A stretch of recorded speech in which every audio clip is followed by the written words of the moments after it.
So what happens when you have 3/4 of a huge barrel of vanilla porter without anything to eat? We're going to find out, because that happened earlier this evening when I decided I was going to day drink. This is Night Terrors Radio. We have a fantastic show lined up for you. As always, Rob Basilli, the man with a plan, coming in from our East Coast constituent. That's what we're going to call it from now on, because it sounds extremely official. I like it. Mark Gray, It does. can't make that sound official. It's okay, Mark, though. We're going to try later on tonight. And we have Sean It's all right. Austin with us. How is everyone doing this week?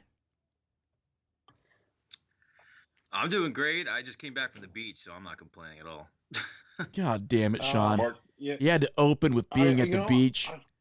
I'm in Central Illinois. You You know, know what that does to my soul? It's crushing.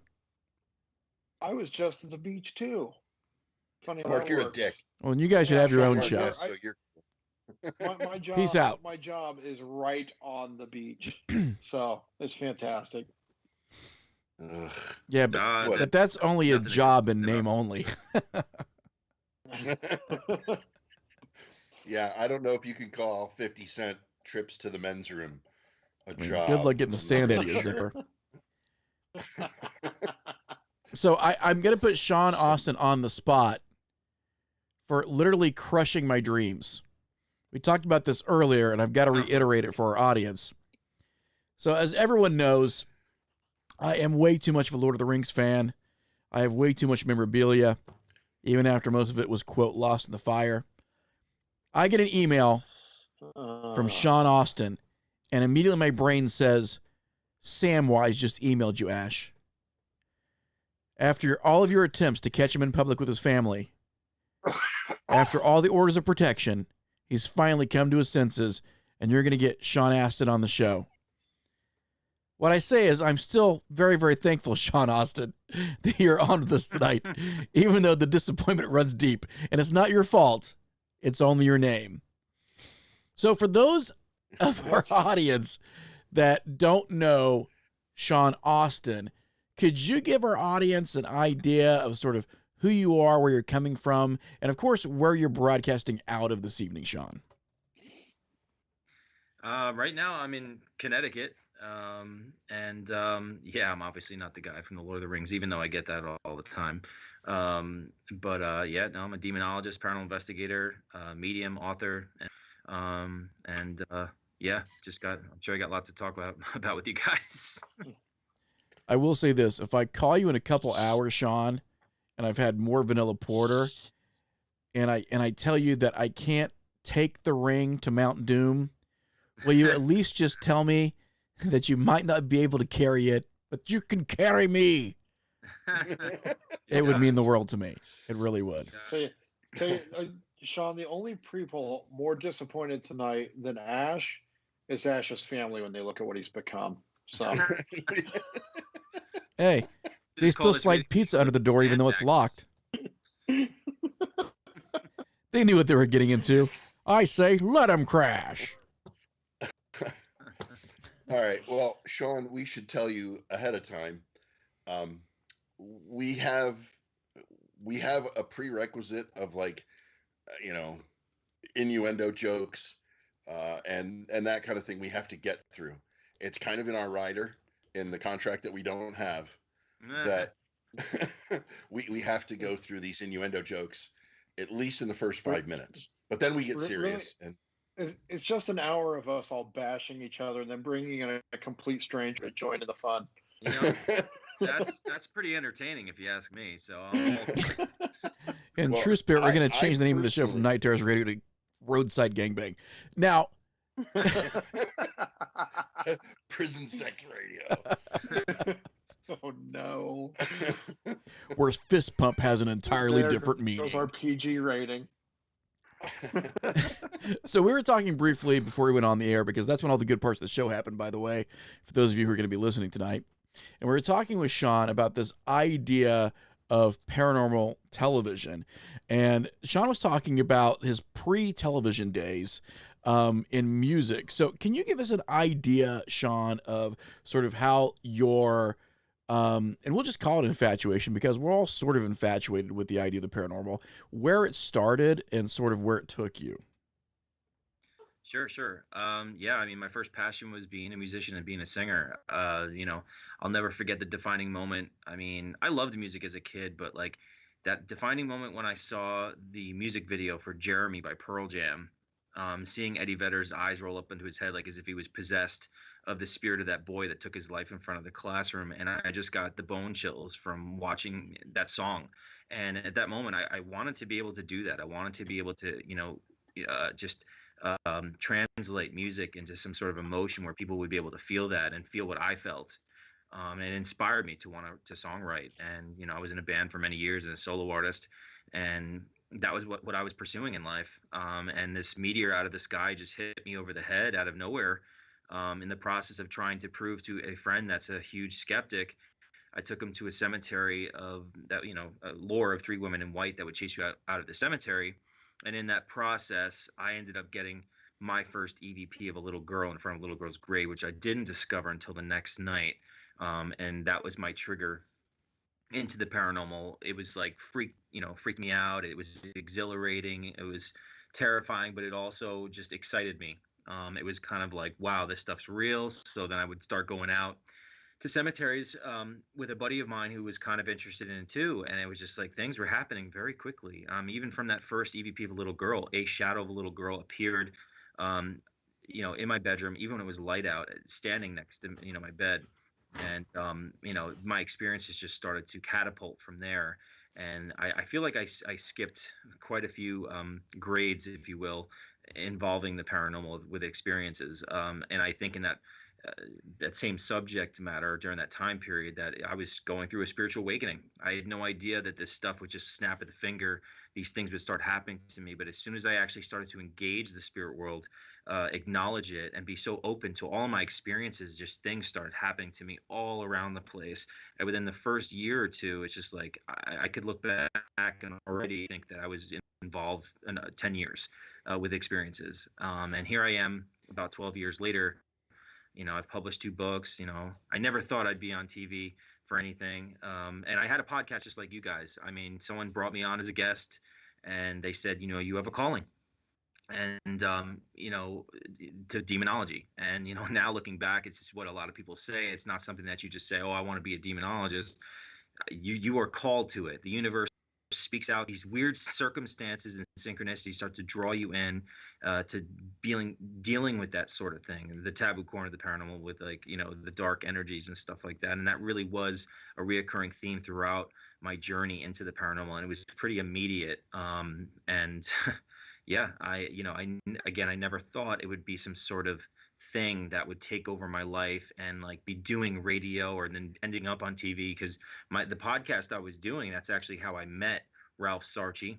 And if you don't know who Ralph Sarchi is, he's a retired NYPD sergeant who was the inspiration for the 2014 movie Delivers from Evil. Ralph started out working with Ed and Lorraine Warren, and his mentors were Bishop McKenna and Malachi Martin, which are probably the most respected exorcists of our time. And when I brought him on my podcast, he had asked me to come on some cases, and I was floored that he would ask me. And next thing you know, I was on the Demon Files with him, and I was mentored by Ralph in demonology, and it kind of like took me onto this journey further into where I am today. Now, I have I'm sorry, Rob, but I feel like my question is more important. Um,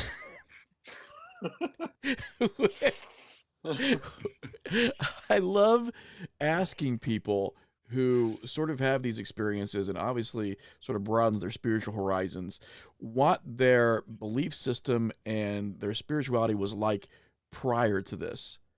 Because sometimes it seems that there's a pretty harsh contrast. So before some of these synchronicities, before you started to feel this overwhelming sort of magnetic pull, what was your spirituality like before that, Sean? Well, I was brought up Catholic. I was an altar boy. I went to Catholic schools as a kid growing up. But it's a different ball game looking back as a child and going to church. We go through the motions because we're in this environment in an impressionable stage where we're just kind of just doing what we're taught. And you start to wonder about things as you grow older, even as a kid. You start to wonder about, God. And I would have conversations with God and stuff, even like through my teens and stuff. But I believed in God. But to actually experience this stuff firsthand, and to me now, and I always say, it's the difference between believing in God and knowing God exists. Because I mean, I don't believe that God exists. I know God exists because of my firsthand experiences. And that has broadened and brought such validation to my faith on an unsubstantial level, to the point where that's why I hold it so close to my heart and soul. And every day I approach the paranormal, in every case or a place that I investigate. But there were actually some omens, if you will, when I started to think about, as I got involved, were there any signs when I was younger that this would happen? And there were. There was a time when I was between about 8 and 10 years old. We had a house out in Long Island. We lived pretty close to the bay, and I was running home between houses, and there was like tall dead grass that was never cut in between trees. And I just was running home, and I saw my peripheral vision, like something like on the ground, and I just stopped and I went up to it and I picked it up, and it was a satanic book that was burnt on the outer edges of the book. And I just had this really unsettling, creepy feeling, threw it down, and as any kid at that age, ran home and cried to my mother. That was the first thing I thought about, and I put it in my first book, because it just popped into my head. Was wondering if there was anything, and there was another one too. 3 years before I got involved in the work, I was living in a house of 4 roommates, and a girlfriend of mine was coming over to hang out, and she didn't tell me this story until she actually started seeing me 3 years later posting stuff about paranormal, because she thought I would have thought she was crazy. But she ended up telling me this, that she pulled up to my house and she saw this black hooded thing with a white face and black eyes staring right into my window of the house. And then it turned its head and disappeared. She said it was the most terrifying thing that she'd ever seen in her life. And she finally was able to let loose and tell me that. And now looking at something like that, I knew that some of these dark entities were watching me from the outside until I actually engaged in what I like to call the spiritual rules of engagement. And once you actually, you acknowledge the spirits and allow these things to interact with you, it's a different ball game. And I always compare the movie The Matrix, you want the blue pill, the red pill, because it's really how it is when you open yourself to this stuff. And, here I am. Now, do you ever worry that any of these entities might like attach themselves to you, or and just maybe try to wreak havoc in your life? Oh yeah, I mean, I've been oppressed. I was oppressed 10 years ago. Someone coerced me to play with the Ouija board, and it followed me home after Bobby Mackey's. And I wrote about my first book, but now looking back at that first oppression, that I know that God allows me to go through these sort of things because I can have a deeper understanding what people actually go through. Because it's kind of like a drug addict to a drug counselor who used to be a drug addict themselves. That drug counselor can actually be like, "Hey, look, I've been in that bottomless pit. I know exactly what you're going through," and they can have they can relate with that person. And I think on a spiritual level is the fact that I've been oppressed before, and knowing that it's not just about furniture flying around or being scratched, like you see on TV in Hollywood. It's really behind the scenes, the stuff that goes on that people don't realize. It's the life you live, the lifestyle, and your psychological output, what they can influence from the shadows. They want to amplify any sort of negative emotion that a human being can have, and they don't want you to think it's coming from somewhere else. They want you to think it's coming from you, so you ultimately want to harm yourself or harm others around that you care about. And that was part of me learning about that. And obviously, if I had to go through and carry that cross through that, that just broadens my spirituality. But also, I can help people with my experiences and knowledge as I go through good and bad experience. And that doesn't have to be paranormal. That's life in general. I mean, like, life is not about being perfect. It's about learning through struggle. And I think if we have a deeper understanding of that as well, I think we'd be able to take on life in a better manner too. So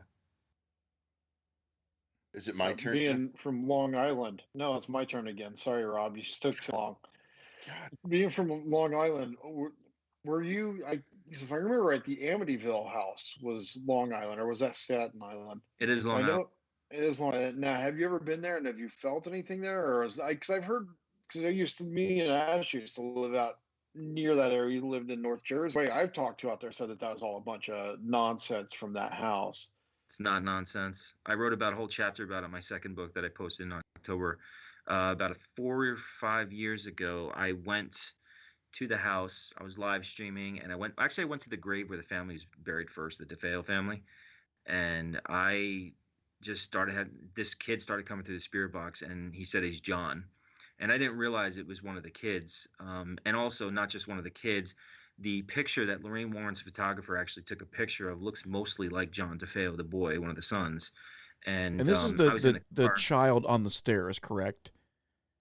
Yes, the face that peeks out in the Mm-hmm. stairs. And I had asked the kid, I'm like, okay, John, if it's really you, do you want me to say a prayer for you? And he goes, please. And this is a discussion that's interesting, and I even bring it up on the documentary, which we'll probably talk about Malefice as well, coming out next week. But Ralph agrees too. No demonic entity would ever ask for prayer for any reason. They would not want to bring you closer to God. And I know, obviously, being a demonologist and being versed in the demonic type of stuff, is that they can disguise themselves as little kids' voices and stuff like that. You got to be objective about information and communication that you're actually getting. But in this moment, he asked for prayer, and I did say a prayer for him, and then I went by the house, and then a man's voice said George in front of the house. And when I went home, I started to have really strange things happen to me. The first night, I'll just tell you one vision. I came home and I was sleeping in bed. I had this very, very vivid vision, where I walked into the Amityville house, and there were three perfect shadow figures on the second floor of the house. And I was yelling out to these shadows, in the name of Jesus Christ, if this boy John is still stuck here, I command you to let him go.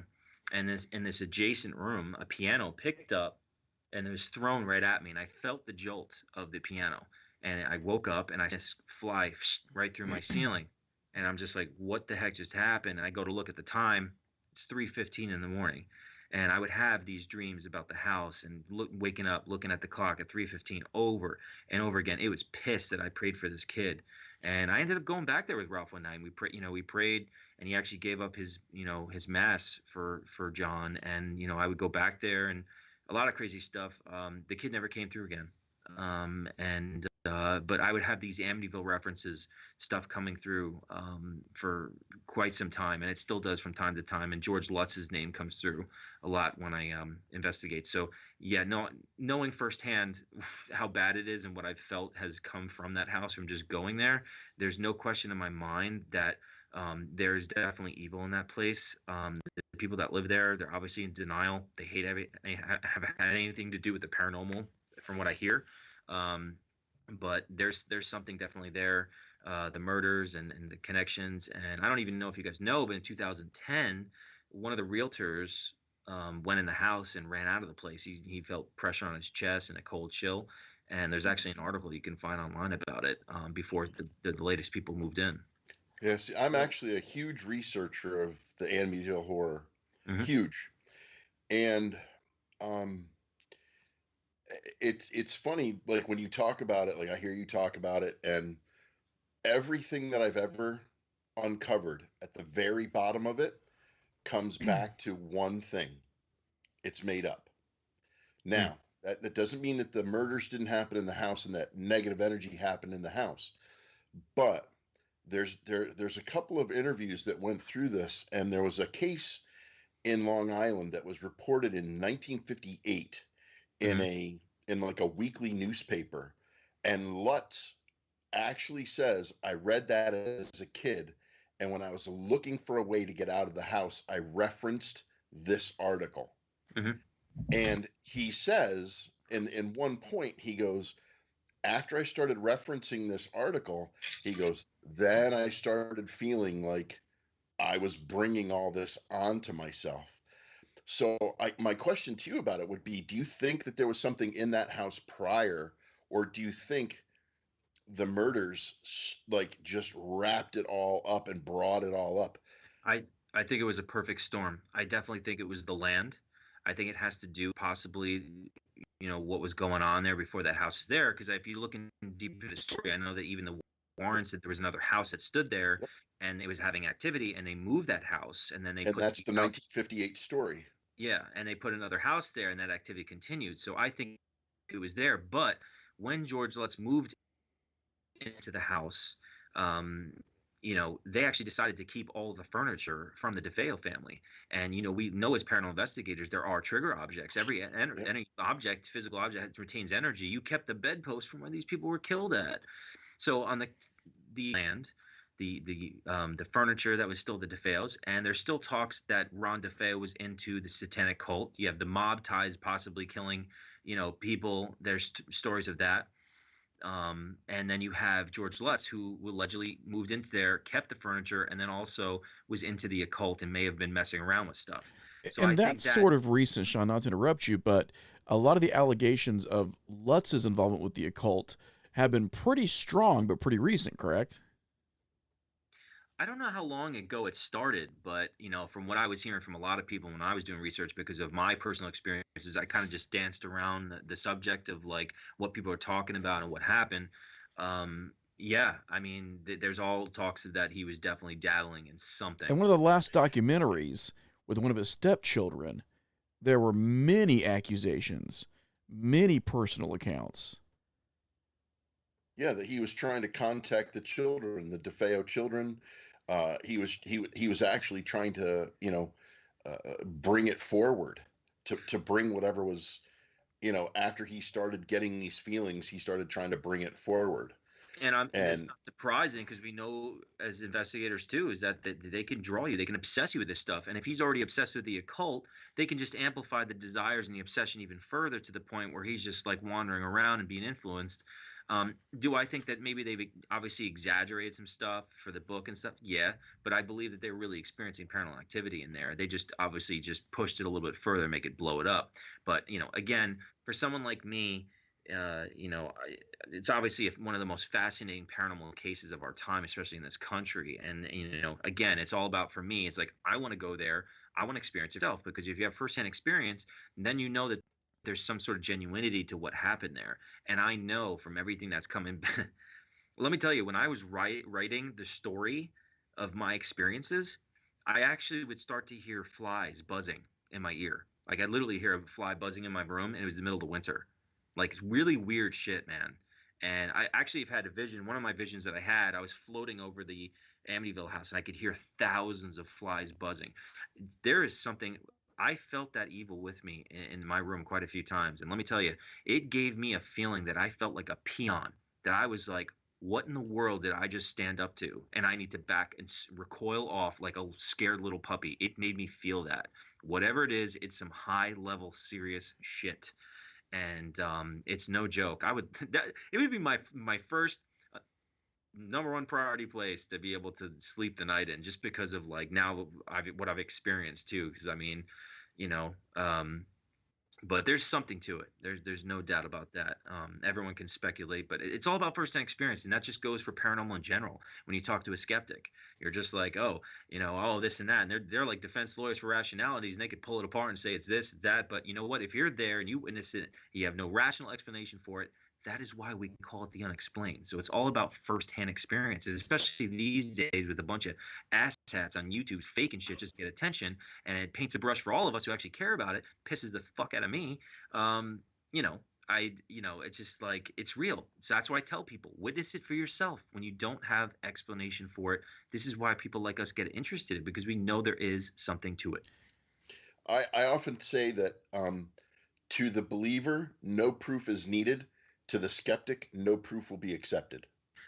It's true. Yeah. I mean, well, it depends on the level of skeptic, really. I mean, are they really where they're just going to discount anything?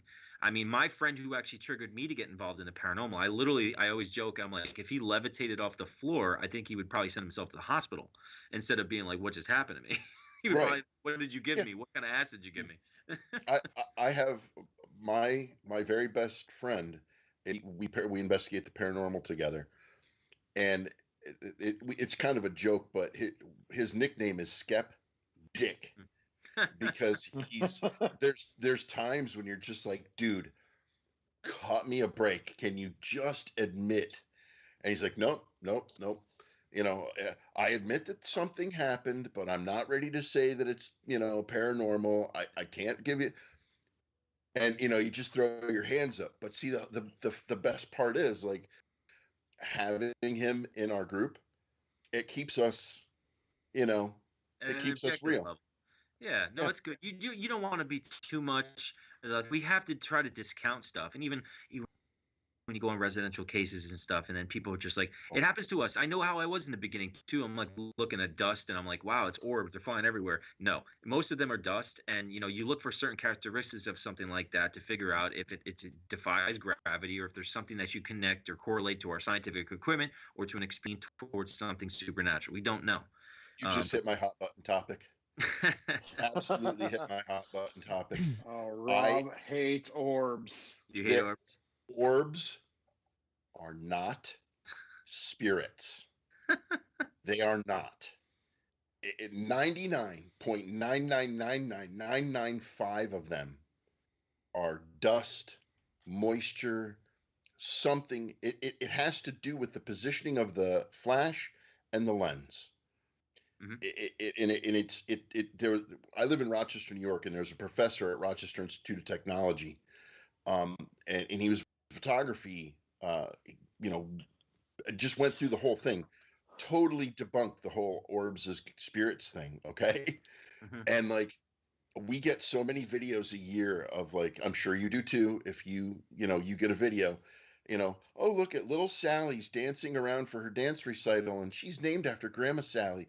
And look at all the spirits around her. No, Sally's dancing on a shag carpet. you know, it drives me crazy. I just want to, like, Well, I I want to. totally hear you. It's frustrating because I mean, a lot of people, do that sort of thing, but I don't think all of them are just dust, and you have to learn how to, what is, because if it's defying gravity, it has a life of its own. It's not dust, and that's why I would do experiments. I mean, I could show you a couple of, like, examples like that that would just be like, there's no way it could be just dust. When you have intelligence to something, it's either a bug or it's something that we don't know what it is. And Right. obviously, there's different manifestations that spirits can do. It's not just a perfect sphere. It's like a mist or something else different that would be looking like, okay, I don't know what that is. My favorite ones are it's red, so it must be a demon. Really? Maybe you dried off with a red towel this morning.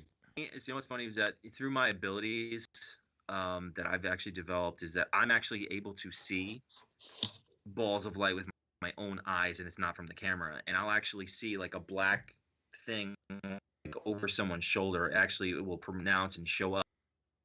And I've seen these things fly in front of my face with my own eyes. So it's not even the camera. So, and literally, I've had some crazy experiences. And again, you look on an investigation to find, you want validation to your experience. And even if my psychic abilities, like, you want something to connect, to validate, or legitimize what you're experiencing. So Right. that's what you need. That's why we do these other investigative methods, and we're going to have all these different pieces of equipment, and you could compare people's experiences, whatever it is. It just depends on so many factors and what's really going on in the environment, or what the actual event is. And I think that And I raises a good question, Sean, especially because the term demonology, I think, sometimes gets overused, especially when it comes to the more sensationalized paranormal TV shows. It seems that they throw that around without really any context to it. Can you give Yeah. our audience an idea of what demonology actually means? Sure. So, I mean, obviously, it's being really versed in the subject matter. You really, I mean, when I first started investigating, I was having a draw to the dark spirits. I started to read books, and I wanted to be versed in the worst case scenarios that would go on in paranormal cases. So I was learning all sorts of, about, the first book I ever read was Ed and Lorraine Warren's book, The Demonologist. Like, it was very easy read, very descriptive, informative, and stuff like that. And I was reading John Zappis's book, and then I was reading Ralph's book, and all these books of different cases that they go on, and then to actually be taught about the characteristics of what inhuman spirits do, and like things would you look for on a case that would be different than a normal haunting. And I know it's just a lot of people don't understand or know how to differentiate between a human spirit and like an inhuman spirit, because they watch the TV shows in Hollywood and they think, oh, just because an object moves or if it gets knocked off a table, it's immediate the scariest thing you could ever imagine. But there's certain things that I would look for to try to figure out what's going on if they're dealing with an inhuman spirit. Things like putrid smells that would have no rational explanation, or scratching on the walls, the way that people physically get attacked. Are they having recurring nightmares? Things that happens in threes, the mockery of the Holy Trinity, things like this, things that you look for are a little bit different than your average, just like footsteps or, banging on the walls and stuff like that. It's a little different of a ball game with that sort of thing. And I've gone on plenty of cases where, like, oh, they think it's a demon, think it's a demon. And I try to tell people, like, you ever see the movie Ghost with Patrick Swayze? It's the same freaking thing, dude. He's like, hello, I'm over here. I'm knocking over shit and I need some attention. Someone needs to help me here. Or they just want you to get the hell out of the house, like Beetlejuice. Like, get the freak out, man. I love that you just said that, because one of the things that I tell people all the time is, imagine having a conversation. The four of us are having a conversation right now. Now, another person is trying to get into that conversation, and we're just ignoring that person. Mhm. We're just, having our own conversation, and, screw that person. We're not talking to them. After a while, that person's going to wave their hands or knock on the wall, or Yeah.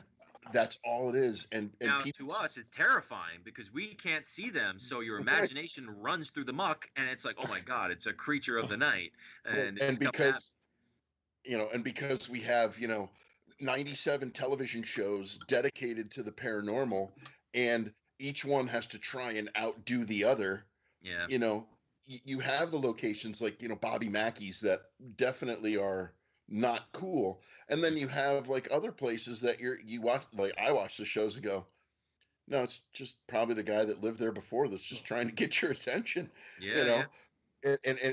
and because they everything's dramatic music, and right after the break, when we come back, you're going to find out what happened next. And Yeah. and you're at that particular point in time, you're not even going to the refrigerator, even if all the lights are on, because you're going, Well, that's entertainment for you, man. It's entertainment. I mean, people love that. I mean, it's just like, hey, man, I loved watching horror movies since I was a kid. I was obsessed with horror movies before I got involved in the paranormal. I love that shit. So I'd sit there and I'd want to be scared. I'd love it. So those people at home never get to do this sort of stuff like us.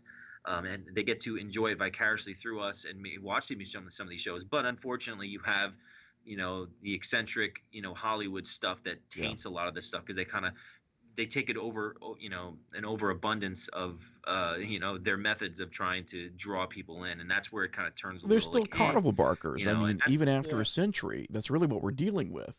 Step right up. Would you like to shit your pants? You gotta shit your pants tonight. And then a guy walks out of there with, But a piece of straw cans with going, I'll tell you what, man, I'll shit my pants. And then that whole subculture just feeds on that, and it happens over and over again. And because there is this weird ingrained desire for us to experience something beyond the mundane. But I think what's unfortunate is that we can't separate this idea of a greater spiritual understanding from fear. Like, those two are so intertwined that we can't have separate narratives. And we sort of need separate narratives for that understanding, I think. I think that the paranormal kind of like jumped the shark when I was searching one day, and I mentioned this to Mark and Ash, and I don't know if you know this group or not, Sean, but it's called Paranormal Hot Squad. Have you heard of this? No. Okay, they're former B-movie porn actresses that investigate the paranormal scantily clad. You We say jumped the tomato, shark. I say tomato, Rob. I know that there were show ideas. They were trying to push people to be nude and run around a cemetery. I mean, again, once you take Hollywood, they're trying to incorporate something of a genre that's possibly very popular. So they're just trying to find that new niche, because these days you can't just get on a show and do that typical thing that we would normally do, during the times in the Warrens, when, like, Ralph was doing it. These people were out there doing it, and, like, there was nothing going on. They were doing it for the research and helping the people. Occasionally, you might get a little something, Right. but, like, there was nobody doing this shit out there, and people would have to look, parapsychologists up in the yellow pages just to try to get someone that was legitimate. Otherwise, they'd be shunned out of their neighborhood. Nowadays, people fucking probably want to put, like, goat's blood all over their house just so they can get on TV. Right. now to bring all this together, you've mentioned the Warrens a couple times. How legitimate are like the Conjuring and the Annabelle movies. I mean, obviously they Hollywood that up. I mean, I've read the stories. I mean, I really enjoyed The Conjuring 3. Like, that's another story for me too. I actually last year went by the house where the David was exorcised, and I did some sessions, and I felt the presence of that inhuman spirit. And it followed me to another location I ended up investigating that night and for weeks after that. And there's a video up on my YouTube of it and evidence of it during investigations, what was going on. I tell the story how it followed me. And actually, David's sister, who tragically just passed away, her, she had told me where the rental house was and where the well was, where the boy said the demon would come in and out of after they would exercise and where the demon would go. And I just had all these crazy things happen for weeks. But that story really interested me too because I never read that story and I only read half the book from last summer because I went by the house and then weird things were happening to me. But these movies will take their own liberties.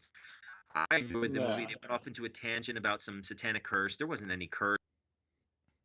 I think there was talks of like some people that the Glasses were hanging out with. I think that were into satanic stuff. They really didn't know how it started, but I mean, you need to have a cohesive story. That's why these TV shows too.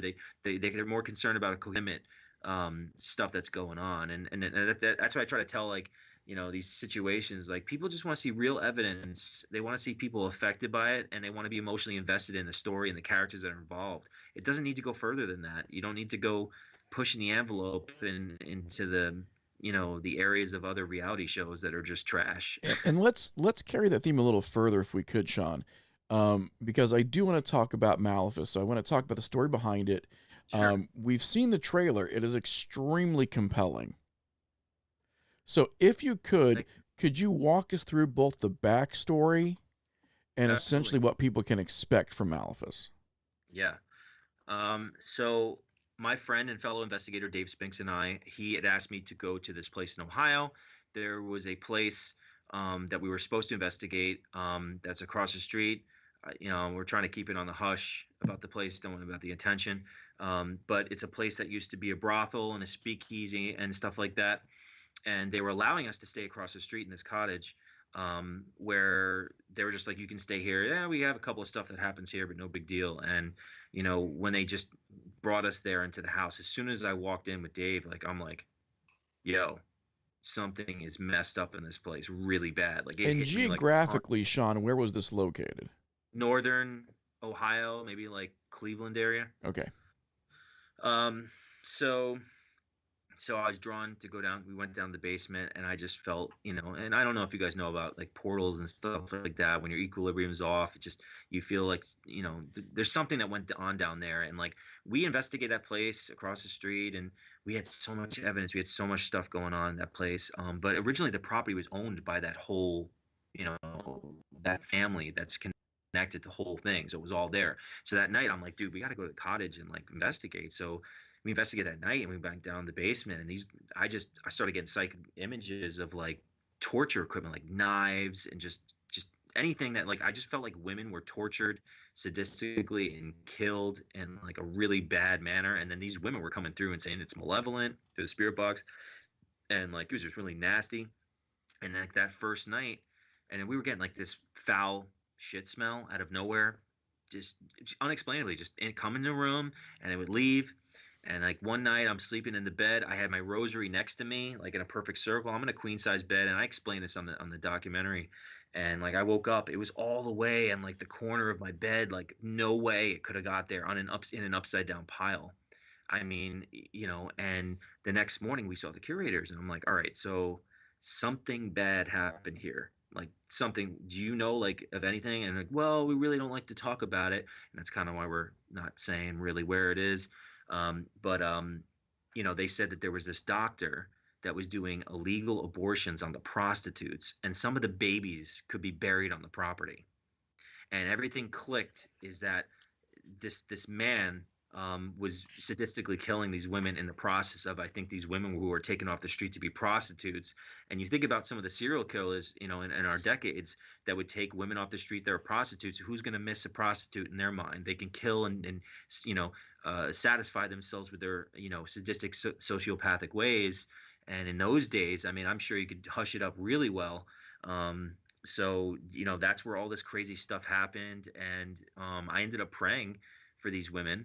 And you can see little clips of that from 2015 because I had to dig back in these clips because I didn't realize we were going to make a documentary about this. Um, I prayed for these women, and I believe I helped them cross over. And this man started psychically saying to me, like, "You have hell to pay." And when I first got home from Ohio from the experience, like, I was exhausted emotionally and spiritually, as most of our investigations. You think you get it's a paranormal hangover. You can't even think straight.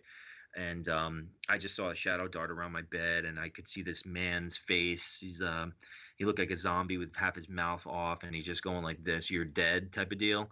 And then after that, I saw this shadow with horns at the corner of my bed, and just said in this low voice that like was like through a subwoofer, as if the whole room shook, and it said, "There are rules," like that. And I woke up with the chills, and I'm just like, what the hell just transpired? Like, what the hell does that mean? And what is going on? It has something to do with like these women that I potentially helped. Now, years would go by and doing all these investigations, this guy would refer to himself as the Mason or Freemason. I think he was some sort of Freemason. And it would say doctor and Freemason, like Mason, constantly over and over again. And Dave would be with me in an investigation to come through. So just fast forward through this past year, 2020, which was a messed up year for most of us, considering the circumstances that was going on. I started to see somebody, and I just started to feel like something wasn't right, like something was like kind of making me paranoid in my head. I just didn't feel right, and something was just off in my head, and something was trying to influence me and oppress me, and just it just led me to the point we ended up taking this trip with each other to Nashville. And I picked this Airbnb, and we're in the bedroom, and the first night she sees like this tall shadow figure in the doorway to the bedroom. And then she passes out, and I'm passed out, and she hears my voice yelling out her name. She jumps up, I'm asleep. And then later on, I hear her voice yelling out in my ear, and I jump up, and she's sleeping. And then the next night, I had a dream of like my dog cut in half, and then my mom's yelping, crying. And it's just like I woke up, and I had these three distinct pokes in my back really hard, man. Like I'm talking like it was, you would have thought it was a real person, like really hard. And I jumped up, and no one was there. And like, something that, after this trip, it went south, and this man was coming through and laughing and saying, "You're weak. I got you." And it was referring to himself and taking credit for it. That was the moment that I realized that this has been with me for so many years, and now it's really tried to sabotage a potential relationship or my relationships in general, and I can't let this go on in my life. So I said I have to return back to this place, and I was going back there regardless of a documentary. I didn't even know that that would happen, and only 2 weeks before we went, this documentary ended up taking place. And that's really what's all about. We go back there and we investigate the place for a few days, and and just to validate what I experienced, what Dave and I experienced, and just all the responses and the things that happen just validates everything. And leading up to me doing an exorcism ritual on the property, and Ralph doing an exorcism protection prayer over me because of what had happened, and try to keep me protected and facing this again.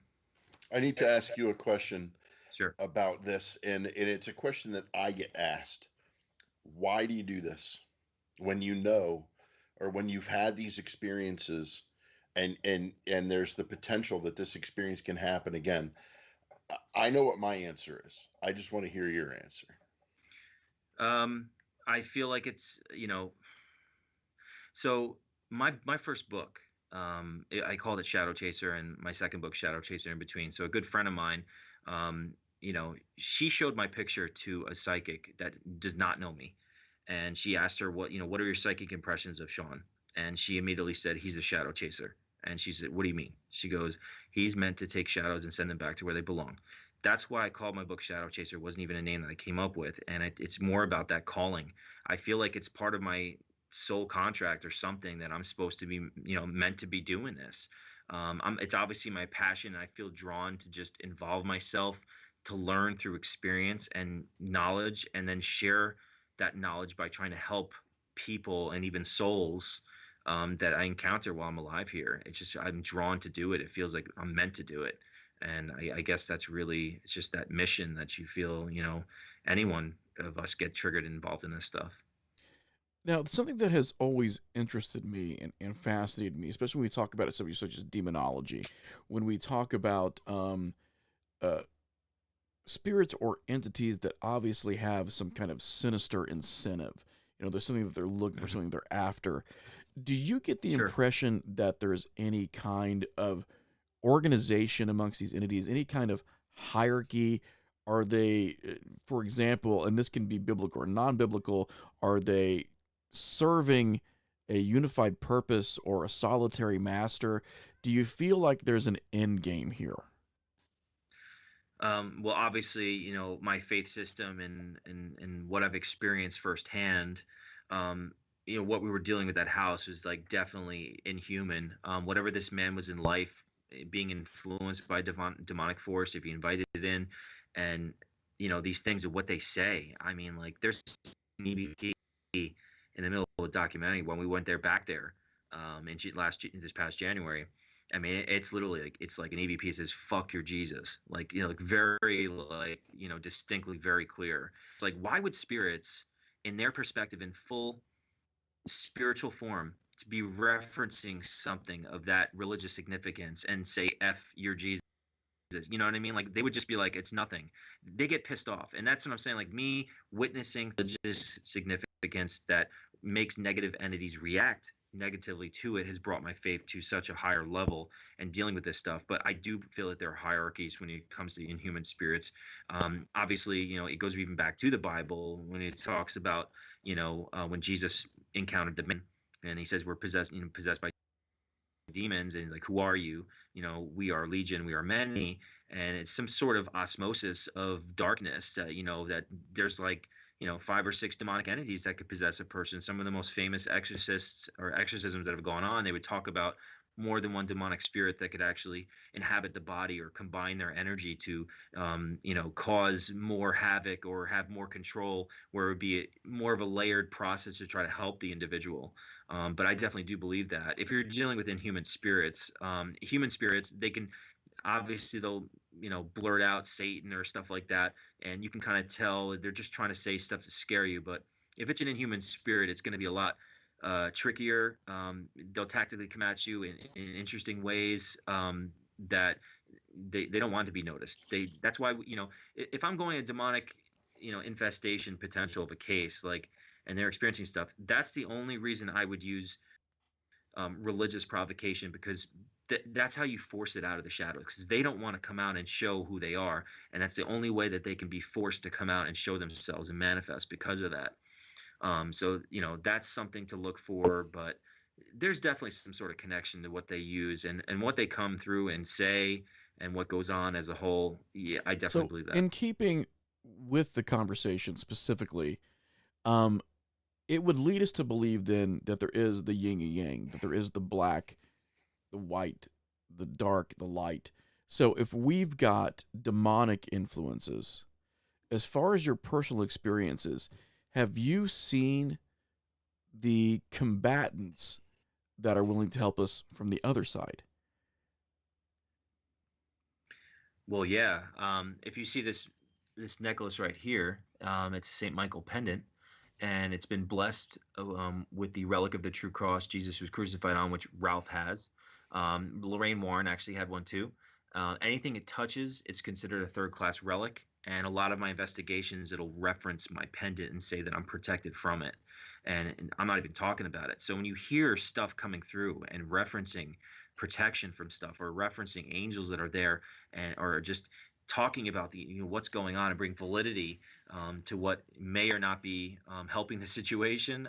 Again, it brings my faith to a whole new level, and that's why I always tell people, you can't fight these things with your fists or guns. So, if I always make this comparison, but like if God told you to walk between the top of 2 mountains and there's no bridge and you're on the top of the mountain, that first step out into air, that is true faith, because you're literally saying like, okay, I trust you.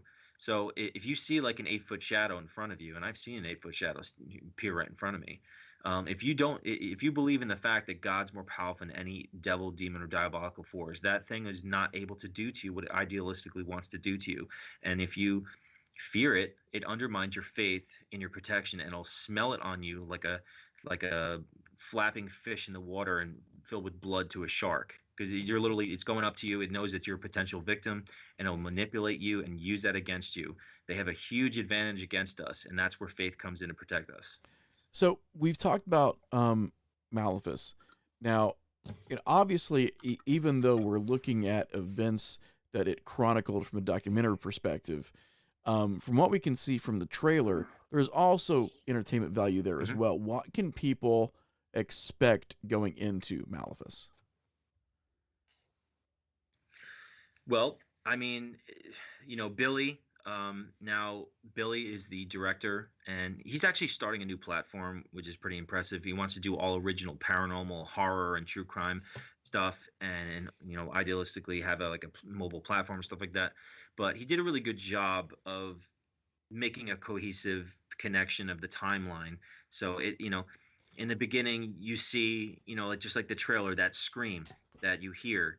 Now that's something interesting, and it'll explain why that's even weirder, how that occurred with that device that Eric created, the gateway, um, which has characteristics like a spirit box. But it basically talks about the story of me and Dave. We went there, what evidence we captured, what transpired, me leaving, coming home, what happened to me, and then and talking about the whole case and why we returned, and then we return, and then we do our investigation for the next 4 days. We do investigations for 3 nights, and on the fourth day I do the exorcism ritual on the entire property.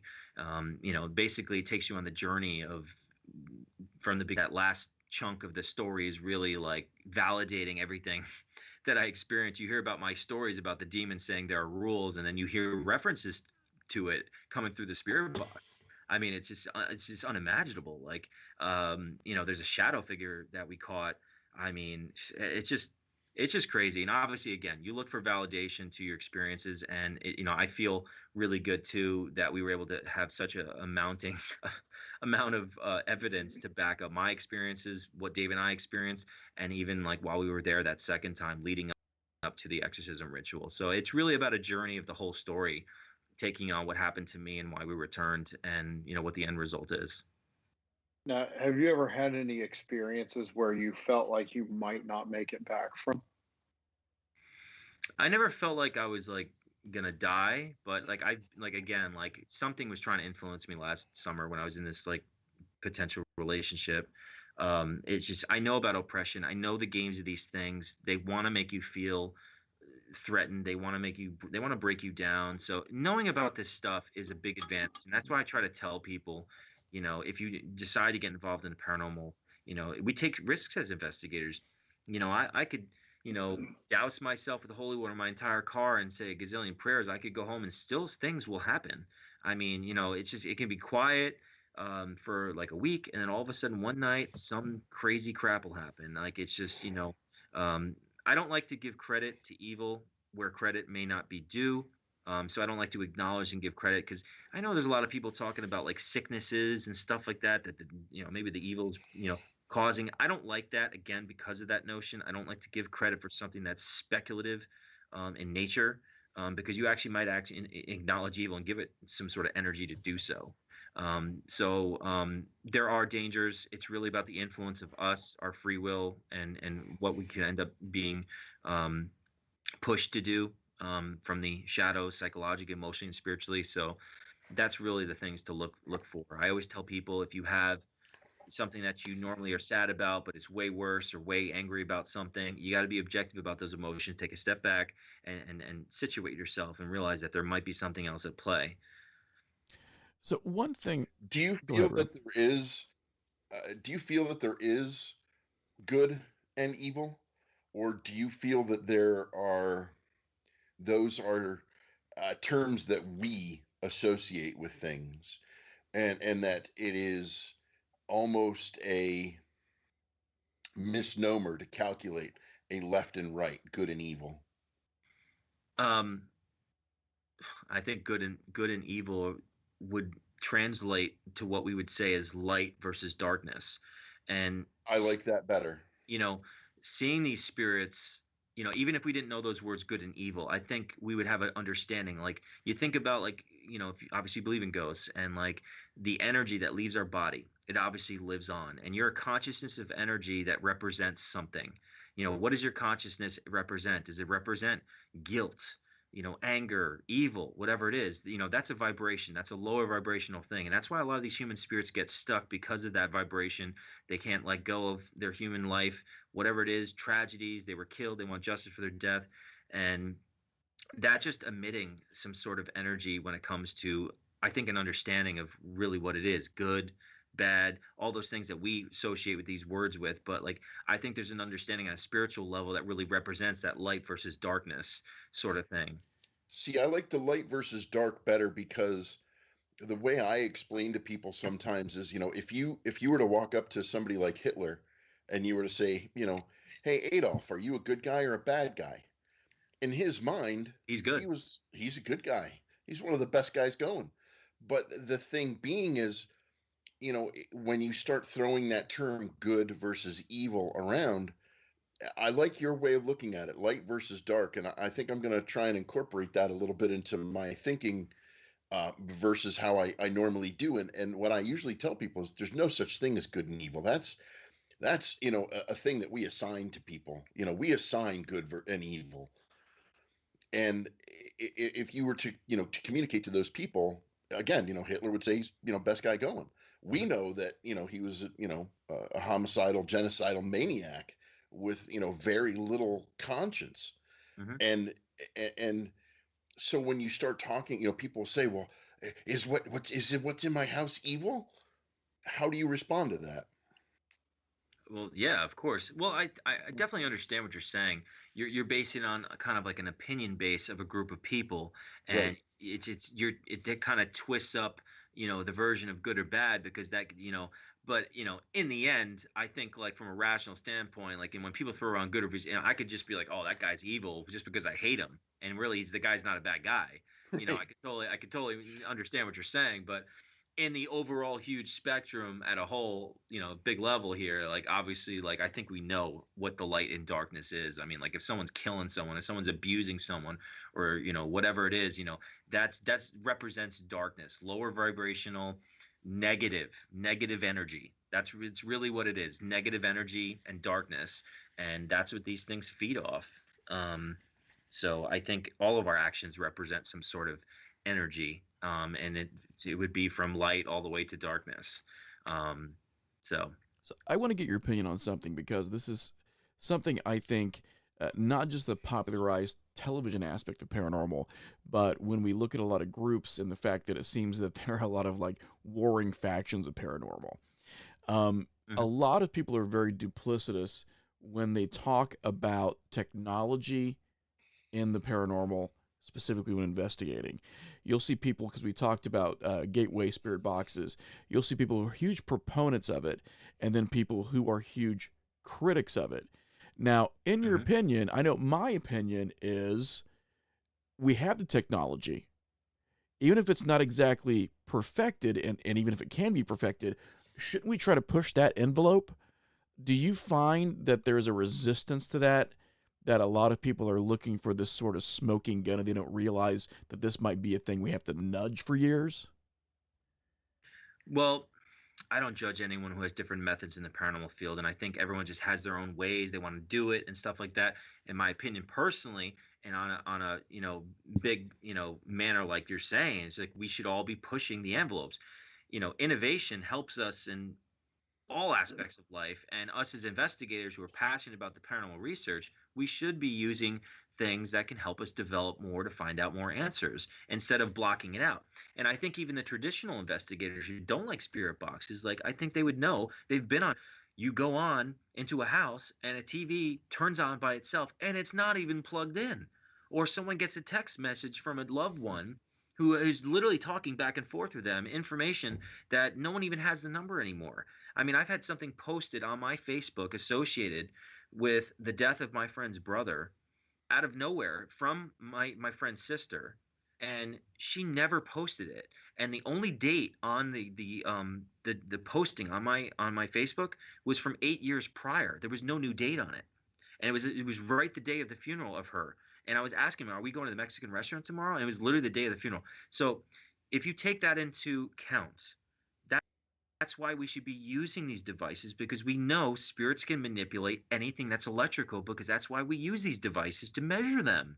EMF, they're using this to develop and manifest, and we have to give them opportunities to do so. And while we innovate, just like something like the Ovilus, and I think that's very limited, that thing should have every word that's ever in the encyclopedia, any word that's ever humans made.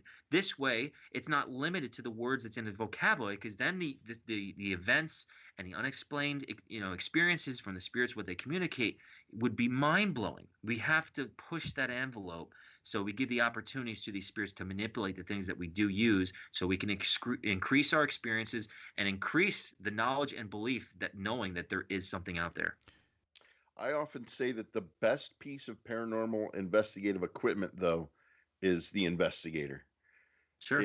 And I something that we talked about before we started doing the show was, you had mentioned, we, as paranormal investigators, we got to cut the catty bullshit. We have to. Mhm. We have to get past it. We have got to get to the point where if we are going to truly advance this, then I have to be able to learn from you. You have to be able to learn from me. We have to be able to share open ideas. Synergy. It's synergy. Right, and not step on each other's throats because we think we're going to be the next Jason and Grant, Yeah. and maybe become TV stars overnight. Yeah. And it's this thing. Like I've listened to you talk tonight, and I'm really into this. I'm really into our conversation, and I'm like, I'm getting messages from people that are in my group, and they're like, yeah, this guy, and it brings back like what you were saying. To advance this, we have to accept, Yes. and we have to accept each other. Yes. That's the hardest part, because listen, if I work with someone and someday they go off and they do their own thing, and they're the one that proves life after death unequivocally, you know what? I worked with that person. That was awesome. Hey, I know that guy, or I Yeah. know that girl. Yeah. Not, God damn it, why didn't that's not. I don't have that attitude about it. And I get frustrated when you see all these television shows trying to one up each other. It's because, think about, so us as a paranormal community, we're supposed to be spiritual. And think about the definition of being spiritual and having spirituality. It is the complete opposite spectrum of ego. When you bring ego into the spirituality, it's like oil and vinegar. You're literally just you're tainting the actuality of what we're supposed to be doing as spiritual people that are involved in this sort of work. It's the complete opposite. And that's how all this crap goes on. Instead of just being happy, and if we attain opportunities to do stuff, we do it, whether you're on TV or not. We enjoy doing this stuff. We can get answers little by little, and we compare our experiences, and we should all be, pushing the envelope, and whatever it is, through technology, through experiences, sharing our experiences. That's why doing these radio shows, writing books, and things, letting people, even if you help one person or a million people, you're still making a difference. And then that's really the attitude, even me writing books and doing this stuff. And a lot of the live streams that I've been doing for like 5 or 6 years, because even when I went on that last show, Ghost Loop on Travel Channel, I was like, people are like saying, like, I've never seen somebody get so many responses all the time. I'm just like, yeah, go to my live streams, because I can't fake that. I actually had on my spirit box the day after I interviewed for that show. It wasn't even greenlit. I was in a cemetery that I wrote about in my first book, Shadow Chaser, and I had my spirit box on. There were about 1,000 people watching, and in a row, my grandparents are buried there. Never really come through, and in this day, it was insane. It was just like, my grandparents are there, and I'm like, what do they want to say? And the video's on my YouTube if you want to watch it. Just go Sean Austin's music, SeanAustins music at YouTube. Literally on video in live in front of all these people. It says, I'm like, my grandparents are here. What do they want? They want to talk. I'm like, talk about what? And it goes, TV new series Ghost Loop next year. 5 of you leave in a row on the spirit box. And I didn't say a word. And everybody in the chat was like, Sean, do you have a TV show coming out? And I couldn't say anything for an entire year. And then I finally posted that video. And that's just one of those things about me doing live stuff. And even I turned around some people that were challenging me when I was on the show and was like, look, I would never fake anything. I don't need to fake anything because my genuine intent, my aura, these spirits know that, and I'm willing to help them out. They smell it on me, they know it, and I'm not treating them like a zoo animal. Say, look, do a backflip for me, and I'm going to take off, and that human spirit's still stuck there. And that reciprocation really goes to a huge, astounding level if all of us have that right attitude. And I have the twisted attitude. You go in and treat this, you have ulterior motives for egotistical or materialistic reasons. These spirits know this, but they're desperate and they'll still try to do something. And they shouldn't be treated like that. But again, when it comes down to live stuff, that's why I love it, because I'm not faking anything. The stuff that I edit for my YouTube, I take it from my live investigations and take it whatever evidence actually happens, and it's not just like slicing it up and adding stuff like a lot of these YouTubers do. It's just like I care about this stuff, and I want people to know that this stuff really is real. And that's really what this is all about. We can help people, spiritual awareness, and let people know that this stuff is genuine if you show the right evidence and you make the right effort. So where are people going to be able to view Malefice, Sean? Okay, so next Tuesday night, 7 p.m. Eastern Standard Time, you'll be able to rent the individual title. I think it's going to be like $3-4 tops. And basically all you'll need is a link. I'm going to post it everywhere. But it's scarenetwork.tv. There's an option to subscribe, but he's just adding content. So this is a rental title. I want everyone to just check it out. I would love to see people's feedback on it. But I will post it everywhere on Tuesday, 7 p.m. Eastern Standard Time. The link should be there in there. And what I'm telling people, so they can watch it on their TV, they can mirror it from their phone, or you can just go to your browser on Fire Stick or so forth and just type in the link and it'll pop right up. You rent it and you're good and watch it. So, and that should pretty much be it. And we'll put the link. How do we get your books? The what? The books. How do we get your books? Sure. So I mail out signed books all in the U.S. My website, SeanDAustin.com, SEAND as in David, AUSTIN.com. If you live outside the U.S., you can get it off Amazon. Both my books are on Amazon. So what we'll also do is we'll make sure that we post that link not only on our Facebook group, but we'll post it on our main site and our Twitter as well. So any social media channel that we can to help get a little, a few more eyes on that, we'll definitely do that for you, Sean. Sure. I want to thank you so much for being on with us tonight. Do you have a few moments off the air for us? Absolutely. Thanks everyone. Damn, the fastest hour on the internet again. This show's the fastest hour on the internet. We actually went over.